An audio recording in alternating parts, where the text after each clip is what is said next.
Hello friends, welcome to investors universe. आज हम लोग बात करेंगे इंट्रोडक्शन टू फंडामेंटल एनालिसिस की।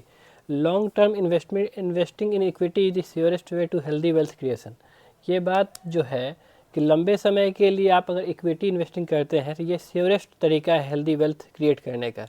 लेकिन लोग आज के ज़माने में इतना ना फास्ट, यानी ग्रीन रेड, ऊपर मार्केट नीचे मार्केट होता रहता है कि लोग इस चीज़ को लॉन्ग टर्म को कुछ समझते ही नहीं है। बात सही है, इतना लोग को क्विक मनी चाहिए, जल्दी पैसा चाहिए, तो लोग पैसे के बहाव में बह जाते हैं।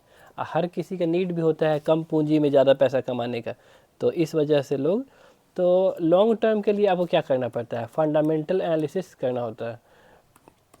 फंडामेंटल एनालिसिस फंडामेंटल एनालिसिस में क्या होता है, देखिए दो तरह का एनालिसिस होता है, एक तो फंडामेंटल और दूसरा होता है टेक्निकल एनालिसिस। टेक्निकल एनालिसिस तो टेक्निकल एनालिसिस जो है ये शॉर्ट में अगर समझिए तो इंट्राडे वाले लोग करते हैं। और फंडामेंटल एनालिसिस जो होता है इसमें होता है कि process of calculating intrinsic value. Intrinsic value क्या होता है कि शेयर मार्केट का पैसा, मार्केट मतलब कि कंपनी का पैसा कितने तक जाएगा, फिर यहाँ से नीचे जाने लग जाता है, तो यही है। तो और टेक्निकल एनालिसिस है कि पैसा ऊपर गया, प्रॉफिट बुक करो, फिर नीचे, फिर अगला दिन प्रॉफिट बुक करो, और यही है। लॉन्ग टर्म में इकोनॉमिक आउटलुक देखना होता है कि क्या है लॉन्ग टर्म का इकोनॉमिक आउटलुक क्या है। फिर से इंडस्ट्री का ट्रेंड देखना होता है, फाइनेंशियल डेटा देखना होता है, कॉम्पिटिटर्स परफॉर्मेंस देखना होता है, लॉन्ग टर्म व्यू देखना पड़ता है। फिर से इन्वेस्टर जो होते हैं लॉन्ग टर्म वेल्थ क्रिएट करके फिर पैसा जो यानी निकलता है उसमें कुछ पैसा अपने यूज के लिए रखते हैं, फिर उसको दोबारा इन्वेस्ट कर देते हैं। और हम लोग को बहुत सा टर्म है, ROE, ROA, PEG, वो सब हम लोग को यानी लॉन्ग टर्म इन्वेस्टमेंट में समझना होता है। तो एक सवाल है कि क्या फंडामेंटल एनालिसिस जो होता है हम लोग के लिए बेनिफिशियल है या फिर नहीं। तो फंडामेंटल एनालिसिस पूरी तरीके से बेनिफिशियल है हम लोग को। फंडामेंटल एनालिसिस एक एनालिसिस होता है EIC एनालिसिस। पहले मतलब कि इकोनॉमी, फिर इंडस्ट्री, फिर कंपनी, ये एनालिसिस हम लोग को देखना होता है। यानी जिसको कभी टॉप डाउन अप्रोच भी कहा जाता है, कभी बॉटम अप अप्रोच भी कहा जाता है। तो टॉप डाउन में पहले इकोनॉमी होगा, फिर इंडस्ट्री होगा, फिर कंपनी होगा, और बॉटम अप में पहले कंपनी होगा, फिर इंडस्ट्री होगा, फिर इकोनॉमी होगा। ये सब हम लोग को पढ़ना है। EIC एनालिसिस करने के बाद हम लोग को इकोनॉमिक एनालिसिस करना है कि इकोनॉमी फ़िलहाल कहाँ पे है, पॉलिटिकल स्टेबिलिटी है कि नहीं कंट्री में, पॉलिटिकल स्टेबिलिटी है कि नहीं, इन्फ्लेशन का क्या पोजीशन है, GDP कितना है, इंडस्ट्रियल IIP जो डेटा होता है, हमने अपने शॉर्ट वीडियो में समझाया भी है कि IIP डेटा देखिए। फिर कंज्यूमर स्पेंड कर रहा है कि नहीं, कंज्यूमर स्पेंडिंग क्या है, इन्फ्लेशन कहाँ पे है कंट्री का, इंटरेस्ट रेट RBI का कहाँ पे है, और एग्रीकल्चर और मानसून क्या है। गवर्नमेंट का बजट देखना पड़ता है कि बजट में गवर्नमेंट क्या कर रही है। फिर से कॉरपोरेट का टैक्स का स्ट्रक्चर देखना होता है, बैलेंस ऑफ पेमेंट है, फॉरेक्स रिजर्व है, एक्सचेंज रिजर्व है, इंफ्रास्ट्रक्चर क्या कैसा सरकार बना रहा है, डेमोग्राफिक फैक्टर है, सेंटीमेंट है। ये सब हम लोग, ये इकोनॉमिक है, ये इकोनॉमी वाली चीज़ है। हम लोग बारी बारी से धीरे धीरे सब चीज़ हम लोग समझेंगे कि क्या होता है, माइन्यूटली सब चीज़ को हम लोग समझेंगे कि बजट डेफिसिट क्या होता है, ट्रेड डेफिसिट क्या होता है, बैलेंस ऑफ पेमेंट क्या होता है, फॉरेक्स रिजर्व क्या होता है, एक्सचेंज रेट क्या होता है, कॉर्पोरेट टैक्स स्ट्रक्चर क्या होता है, क्रूड ऑयल प्राइस से क्या कैसे हम लोग फ़ायदा उठा सकते हैं उसके प्राइस के ऊपर नीचे जाने से, इंफ्रास्ट्रक्चर फैसिलिटी अगर अच्छी हो रही है तो इससे हम लोग क्या फ़ायदा है, ये सब चीज़ हम लोग को जानना है। ये धीरे धीरे हम लोग को पता चलेगा। फिर से इंडस्ट्रियल फेज में हम लोग को समझना है कि इंडस्ट्री किस किस फेज में है, एक्सपेंशन फेज में है, रिसेशन फेज में है, डिप्रेशन फेज में है, या रिकवरी फेज में है। तो ये जर्नी है। अब स्टॉक बुलिश जा रहा है या बियरिश है, बुलिश है या बियरिश है, ये सब समझना है। मार्केट ऊपर नीचे ऊपर नीचे ऊपर नीचे करता रहता है, तो हम लोग को नीचे में पैसा लगाना है, ऊपर है पैसा तो बेच देना है। तो ये शॉर्ट टर्म की टेक्निक है। और लॉन्ग टर्म में भी यही है कि पैसा कम में लगाना है, ज़्यादा में बेच, कौन लॉस में कौन बेचना चाहता है।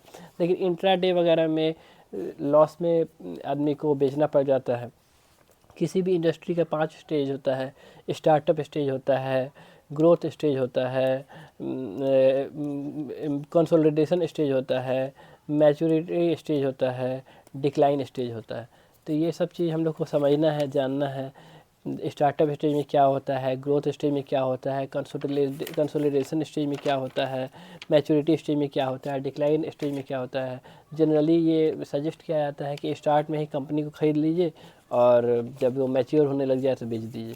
तो ये चीज़ समझाया जाता है, लेकिन लोग अब कंपनी का जो मेन मकसद है, जो एक मान लीजिए कंपनी है, तो ये जो कंपनी है इसमें ये एक जीती जागती कंपनी है, इसको कोई चला रहा है। ये जो इंट्राडे का जो सिस्टम बन गया है कि अभी ख़रीदें फिर बेच दिए, ख़रीदें बेच दिए, ये नहीं। कंपनी में आप जो खरीद रहे हैं शेयर खरीद रहे हैं, मालिकाना अधिकार खरीद रहे हैं। कुछ वक्त के लिए आप उसको उसमें टिकने से आप ना मल्टी बैगर शेयर कमा सकते हैं, मल्टी बैगर प्रॉफिट कमा सकते हैं। लेकिन आज फास्ट दुनिया में लोग शॉर्ट में ही पैसा कमा के निकलना चाहता है। एक मजबूरी भी है, लोग के पास फंड की भी बहुत ज़्यादा कमी है। तो बहुत सा चीज़ हम लोग को समझना है, बहुत सा चीज़ है। प्रोमोटर जो होता है कंपनी का मालिक, वो क्या सोच रहा है कंपनी के बारे में। हर प्रोमोटर को letter to the shareholder यानी अपने एनुअल रिपोर्ट में देना पड़ता है। Letter to the shareholder में सब कंपनी की हर बारीक बारीक बात लिखी होती है, वो सब समझना होता है। फिर से प्रोमोटर का डायरेक्टर को अपॉइंट करता है, डायरेक्टर रिपोर्ट देखना पड़ता है। जो कॉर्पोरेट में जो होता है management discussion and analysis round chair पे, वो सब भी लिखना होता है, वो सब भी पढ़ना होता है।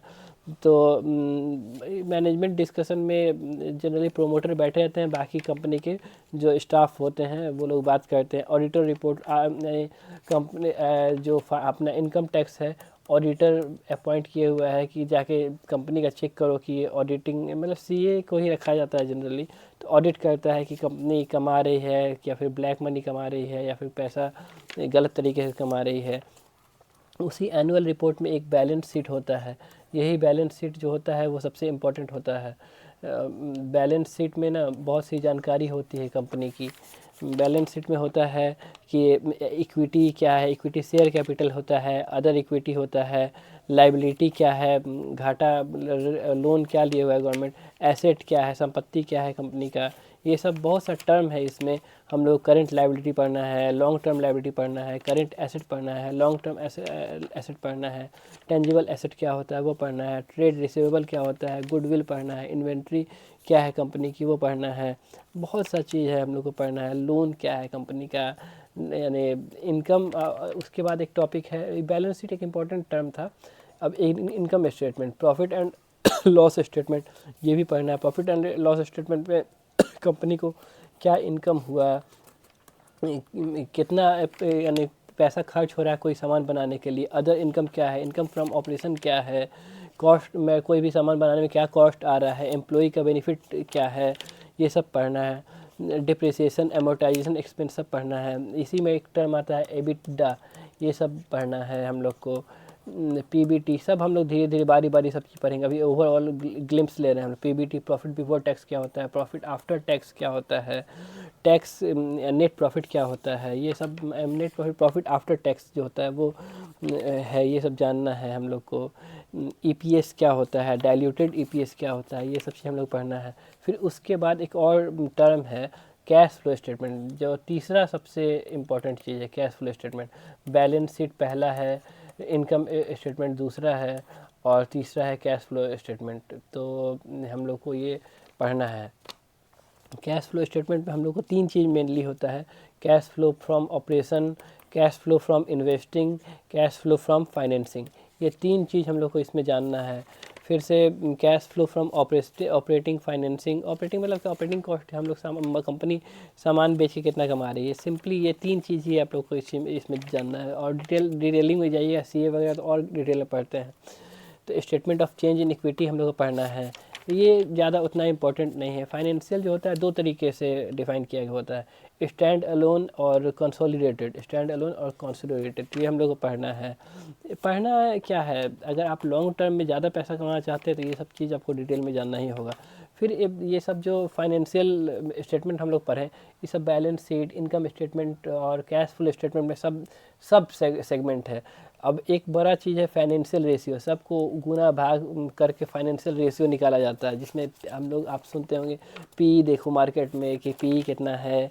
फाइनेंशियल रेशियो में प्रॉफिटेबिलिटी रेशियो देखा जाता है, ग्रॉस प्रॉफिट मार्जिन देखा जाता है, पैट मार्जिन देखा जाता है, रिटर्न ऑन इक्विटी मार्जिन देखा जाता है, return on capital employed margin देखा जाता है, रिटर्न ऑन एसेट देखा जाता है। ये सब चीज़ ये खाली रेशियो, लेकिन उतना मतलब कि हर चीज़ हम लोग बारी बारी से देखेंगे, ये अचानक अभी नहीं देख लेंगे, ये बहुत चीज़ है इसमें। ये सब चीज़ कैलकुलेट करके हम लोग इंट्रिंसिक वैल्यू निकालते हैं, मतलब शेयर आखिर कितना ऊंचाई तक जा सकता है, यहाँ पे हम लोग को टर्मिनेट करना है, फिर उसके बाद कम शेयर नीचे जाएगा, उस टाइम हम लोग फिर नीचे जाएगा, फिर यहाँ पे खरीद लेना है हम लोग, फिर ऊपर जाएगा, फिर हम लोग बेच के निकल जाना। ये चीज़ हम लोग समझना है।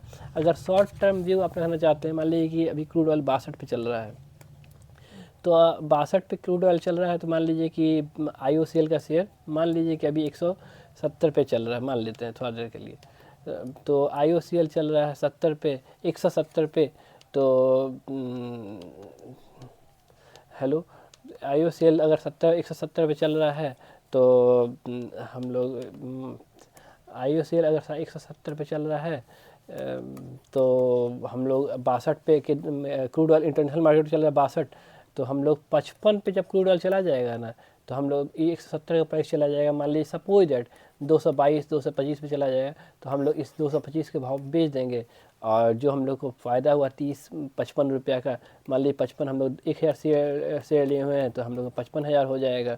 तो 55,000 के दाम में हम लोग यानी और कितना, और जो प्राइस से 10,000 के आसपास प्रॉफिट बन रहा है, 55,000 प्रॉफिट बन रहा है 1000 शेयर पे, बिंदास उतना प्रॉफिट हम लोग काट लेंगे।